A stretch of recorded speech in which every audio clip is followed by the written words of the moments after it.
sering kita dengar adalah Amirul Mukminin Abi Hafsin Umar bin Khattab bin Nufail bin Abdul Uzza bin Riyah bin Abdullah bin Qurtin bin Rajah bin Adi bin Ka'ab bin Lu'ay bin Ghalib al-Quraisy al-Adawi radhiyallahu anhu. Qala bainama nahnu julusun inda Rasulillah sallallahu alaihi wasallam dzata yaumin,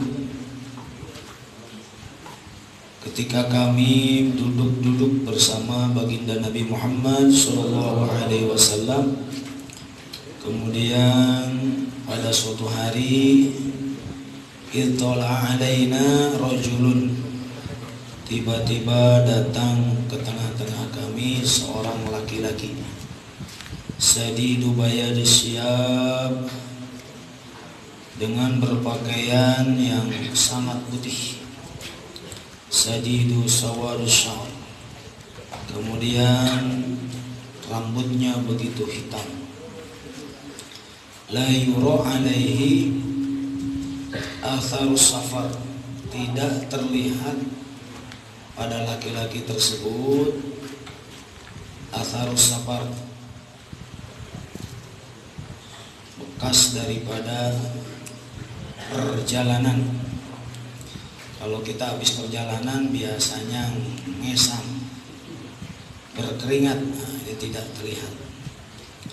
Wala ya'rifuhu, dan tidak mengenal, minna, di antara kami, kepada beliau, kepada laki-laki tersebut, ahadun, di antara orang yang berkumpul tersebut termasuk Sayyidina Umar, tidak mengenal siapa itu laki-laki. Hatta jalasa ilan Nabi sallallahu alaihi wasallam, sampai laki-laki tersebut duduk di hadapan Nabi. Pasnada rukbataihi ila rukbataihi, kemudian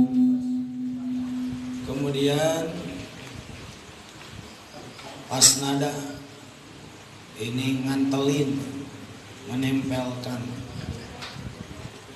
dua dengkulnya kepada dua dengkulnya Nabi. Wa wadha'a kafaihi ala fakhidaihi, kemudian meletakkan dua telapak tangannya di pahanya baginda Nabi Muhammad sallallahu alaihi wasallam. Kalau bahasa kita mah duduknya apa ya? Andiprak. Jadi ada duduk sila. Ini andiprak. Wa qala ya Muhammad sallallahu alaihi wasallam, kemudian laki-laki tersebut bertanya, akhbirni anil Islam, kabarkanlah kepadaku tentang Islam. Faqala Rasulullah sallallahu alaihi wasallam, kemudian baginda Nabi Muhammad sallallahu alaihi wasallam menjawab, al-Islamu an tashhada an la ilaha illallah wa anna Muhammadar Rasulullah wa tuqimas salata wa tu'tiyaz zakata wa tasuma ramadhana wa tahujjal baita in istata'ta ilaihi sabila. Jadi kemudian laki-laki tersebut bertanya kepada Nabi perihal tentang apa itu Islam. Ada Islam, ada Muslim. Nah, ini laki-laki tersebut bertanya tentang Islam, maka dijawab oleh baginda Nabi dengan menceritakan rukun Islam yang 5, yaitu antasyhada an la ilaha illallah wa anna Muhammadar Rasulullah, bersaksi bahwa tidak ada Tuhan yang berhak disembah kecuali Allah dan sesungguhnya Nabi Muhammad adalah utusan Allah. Wa tuqimas salata, dan mendirikan salat. Wa tu'tiyaz zakata, dan mengeluarkan zakat. Wa tasuma ramadhana, dan berpuasa di bulan Ramadan. Alhamdulillah, sebentar lagi besok hari Jumat, hari terakhir tanggal 29 di bulan Sya'ban. Insya Allah akan dilaksanakan Ru'yatul Hilal di beberapa tempat. Walaupun sudah ada yang menentukan bahwa hari Sabtu mulai tanggal 1 Ramadan. Tapi yang paling sahih adalah kita berpuasa karena melihat hilal dan juga berbuka karena melihat hilal. Wa tahujjal baita, kemudian berhaji ke Baitullah. Ini istata'ta ilahi sabila, apabila engkau mampu kepada jalan tersebut. Qala, kemudian laki-laki tersebut berkata, shadaqta, engkau benar. Fa'ajibna lahu, maka kami yang hadir pada saat itu ajib. Ajib ini bahasa Arab, kaget atau takjub. Fa'ajibna lahu yas'aluhu wa yusaddiquhu, dia yang bertanya, dia juga yang membenarkan. Ini ajib. Qala, kemudian laki-laki tersebut bertanya lagi dengan pertanyaan selanjutnya. Fa akhbirni anil iman, kabarkanlah kepadaku tentang perkara iman. Qala, maka baginda Nabi Muhammad sallallahu alaihi wasallam menjawab, antu'mina billahi wa malaikatihi wa kutubihi wa rusulihi wal yaumil akhiri wa tu'mina bil qadari khairihi wa syarrihi. Kemudian baginda Nabi menjawab rukun iman yang 6, yaitu antu'mina billahi, yang tak ngimanakeun wong billahi kalawan Allah. Senantiasa kita beriman kepada Allah, wa malaikatihi, dan malaikat-malaikat Allah, wa kutubihi, dan kitab-kitabnya Allah, wa rusulihi, dan rasul-rasulnya Allah, utusan-utusan Allah, wal yaumil akhir, dan kepada hari akhir, wa tu'mina bil qadari, kemudian kita beriman, wajib beriman kepada qadar, khairihi, yang bagusnya, wa syarrihi, dan juga yang buruknya.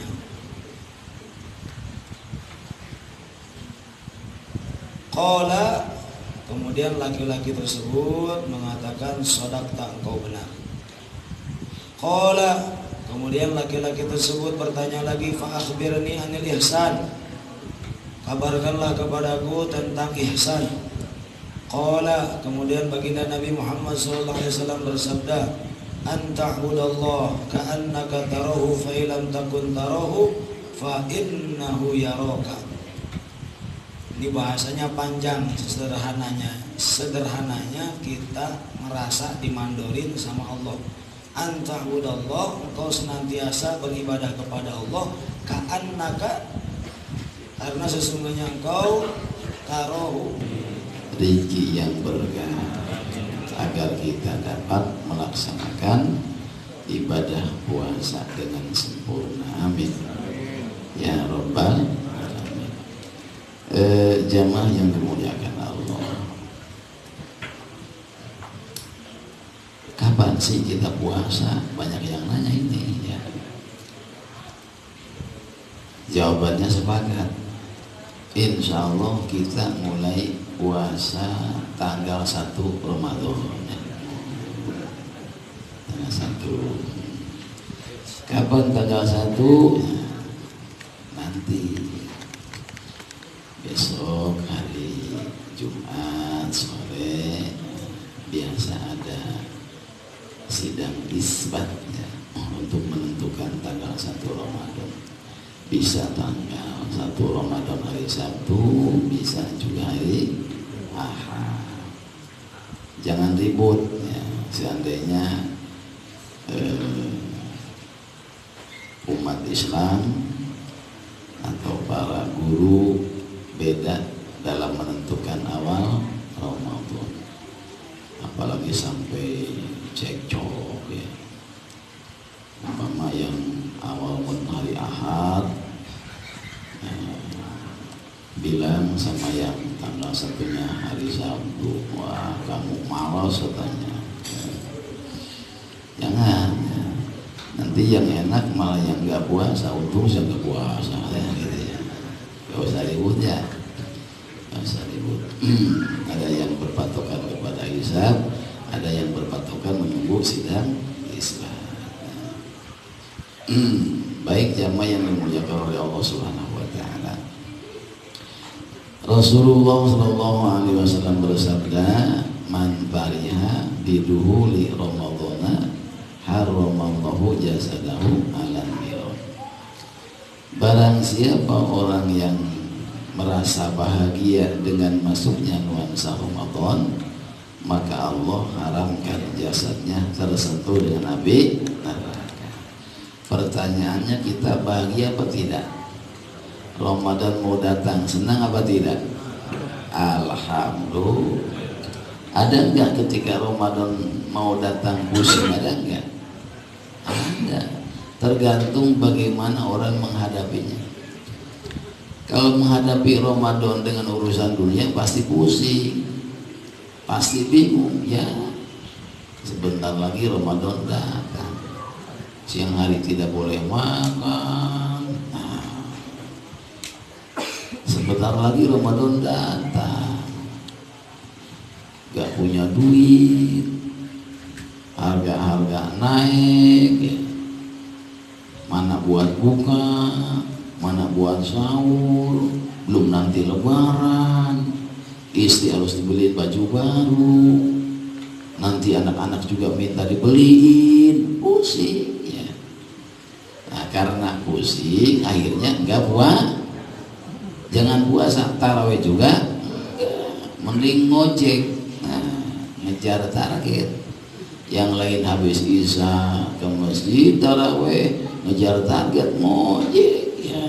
Siang malam cari duit untuk lebaran. Ini Ramadan mau datang harusnya senang. Kenapa senang? Karena menghadapinya dengan iman. Kalau menghadapi Ramadan dengan iman, insya Allah kita bahagia. Ramadan mau datang, alhamdulillahirabbil. Siapa orang yang banyak dosa kemudian istighfar mohon ampun kepada Allah, maka dosanya Allah ampuni. Siapa yang bertobat di bulan suci Ramadan ini, saya tobatnya diterima oleh Allah. Dan orang yang beramal soleh di bulan Ramadan nilainya digandakan oleh Allah, sehingga tasbihatun fihi khairun min alfi tasbihatin fi ghairi. Satu kali orang bertasbih di bulan Ramadan itu lebih baik daripada 1000 kali orang bertasbih di luar bulan suci Ramadan. Surga rindu kepada orang yang berpuasa di bulan suci Ramadan. Itu tergantung menghadapinya. Kalau menghadapi Ramadan dengan iman pasti bangga, ya, pasti bahagia. Urusan buka puasa, nah, bagaimana nanti aja. Urusan sahur, bagaimana nanti aja. Apa yang ada itu yang kita makan. Buat buka dan sahur, yang penting mahal. Ya. Bagi orang yang berpuasa, makan dengan apa aja nikmat. Betul? Nikmat. Saya kalau ditanya isi lagi puasa apa, nanti sore buka sama apa aja nikmat orang puasa mah. Kenapa? Perutnya kosong seharian, dalam kondisi lapar, ketemu makanan apa jadi nikmat. Masya Allah. Ya, kita puasa. Pas datang waktu maghrib makan nikmat, walaupun dengan garam doang dikasih opor ayam nikmat. Kalau lagi puasa itu ya luar biasa. Fungsi makan kan sekedar untuk menghilangkan lapar. Sekedar untuk menghilangkan lapar, tidak perlu kita makan di restoran yang mewah. Ya. Di warung yang sederhana itu pun cukup. Kenapa? Yang mewah, yang sederhana nilainya sama. Kalau sudah masuk dalam perut, keluar jadi kotor. Kita makan di restoran mewah, menunya opor ayam, gulai asam manis. Ya. Kita makan di warung kaki lima, ya kan? Makanannya dengan menu yang sederhana, tapi kalau sudah masuk ke dalam perut, keluar sama-sama jadi kotor. kotoran, nggak ada cerita begitu orang tuh, buang kotoran lalu dicari mana opor ayamnya ya. Gitu kan. Jadi fungsi makan itu untuk menghilangkan lapar, sekedar untuk menghilangkan lapar. Nah, apa saja nikmat, yang penting halal itu ya. Yang kedua, kalau kita jajan di warung kecil ya, di pedagang kaki lima, itu kebahagiaannya luar biasa. Pertama, kebutuhan perut terpenuhi. Yang kedua, orang kecil kalau kita datang kemudian jajan barangnya kita beli, mereka senang, dan itu bagian dari sedekah. Nah, inilah orang-orang yang beriman kepada Allah menghadapi nuansa Ramadan pasti bahagia karena menghadapinya dengan iman. Lalu apa sih makna bahagia itu? Nah, kita terkadang salah kaprah. Apakah begitu Ramadan datang kita teriak asik Ramadan datang, ore Ramadan datang, petasan dibunyiin, dulu mah karbit ya, kemudian beduk dipukul ya. Malam hari teriak sahur sahur, besoknya goreng nasi. Nah, ini mana bahagia? Bukan seperti itu, bukan ya. Bahagia itu ya, ibaratnya kita sedang hajatan, mau ngunduh mantu, sebelum datang hari H, rumah kita dihias, kemudian sewa tenda, sewa panggung, sewa singgasana buat pengantin. Nah, begitu hari H tiba, kemudian besan datang, girangnya bukan main. Alhamdulillahirabbil. Ramadan sebentar lagi datang, kita hias diri kita. Sifat-sifat yang buruk yang ada pada hati kita hilangkan. Sifat-sifat yang kotor yang ada pada hati kita hilangkan. Kenapa? Ramadan mau datang. Ya, kata Rasulullah Shallallahu Alaihi Wasallam, litadhiril qalbi minal uyun. Bulan Sya'ban adalah bulan untuk membersihkan hati kita dari aib-aib, dari sifat-sifat yang buruk. Sebentar lagi bulan Ramadan datang. Ramadan bulan yang suci, harus dihadapi dengan hati yang bersih. Apa sih sifat-sifat kotor yang ada di hati? Banyak. Di antaranya sifat hasud, bersihkan. Sebelum Ramadan datang, bersihkan sifat hasud. Apa hasud? Hasud itu SMS. Suka atau senang ketika melihat orang lain susah. Susah ketika melihat orang lain senang. Itu namanya, itulah ukurnya gampang.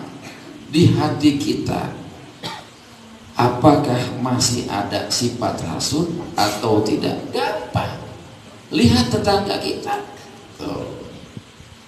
Kalau tetangga kita beli kompor gas, kita meriang, nah berarti masih ada sifat hasud. Punya tetangga beli kulkas, kita panas dingin, nah menggigil, ya berarti ada hasud. Orang hasud itu hidupnya tidak pernah bahagia. Tetangganya beli mobil, ya naik ambulan, ya masuk rumah sakit. Na'udzubillahi min. Hasud itu SMS. Senang ketika melihat orang lain susah, dan susah ketika melihat orang lain senang. Itu hasud namanya. Bersihkan sebelum Ramadan. Ya, sifat iri bersihkan. Suudzon, berburuk sangka, bersihkan. Ya, suudzon. Kadang ada orang lewat kita tanya, Mas mau kemana? Diam baik. Jangankan menjawab, nengok saja kagak. Kita bilang sombong amat. Nah, suzon. Oh, ternyata orang itu budaya, bukan sombong. Ditanya Mas mau kemana? Ayo jalan terus. Jangankan jawab, nengok saja kan? Kagak, kita sudah bersuudzon, sombong amat. Padahal mah budak. Ya, subhanallah. Orang budak itu mulia di hadapan Allah. Mulia. Ya. Orang budak itu mulia di hadapan Allah. Nih, orang mulia ada 3. Bismillahirrahmanirrahim. Orang mulia ada 3. 1, orang budak. 2, orang buta. 3, orang bisu. Mau mulia enggak? Saya tanya, mau mulia apa enggak? Bukan mau budak apa kagak gitu kan. Ulangi, orang mulia ada 3. Orang mulia ada 3. 1, orang budak. 2, orang buta. 3, orang bisu. Mau mulia? Budak. Mau mulia? Mau. Budak kagak gitu. Apa mulianya orang budak? Mulianya orang budak, dia tidak pernah marah walaupun diomongin orang. Mulia orang budak, ya. Tidak marah walaupun diomongin orang. Apa mulianya orang buta? Orang buta tidak pernah iri ketika orang lain dapat nikmat. Tetangga punya mobil baru, ya, nggak iri itu yang buta, ya, nggak iri karena tidak melihat, ya, orang buta tuh. Dan matanya tidak melihat sesuatu yang diharamkan oleh Allah Subhanahu. Apa mulianya orang bisu? Mulianya orang bisu tidak suka membicarakan aib dan keburukan orang. Makanya golongan ini nih masuk surganya lebih dulu daripada kita. Kenapa? Mulia. Nah, sebentar lagi bulan Ramadan akan tiba. Jadilah kita seperti orang yang budak. Jadilah kita seperti orang yang buta. Jadilah kita seperti orang yang bisu. Seperti orang budak artinya jaga nih pendengaran kita. Sedang berpuasa, jangan mendengarkan sesuatu atau suara-suara yang tidak disukai oleh Allah. Di bulan Ramadan jadilah kita seperti orang yang buta. Maksudnya jaga mata kita. Jangan banyak melihat sesuatu yang diharamkan oleh Allah. Di bulan Ramadan jadilah kita seperti orang yang bisu. Jaga lisan, jaga mulut, jangan ngomong sembarangan.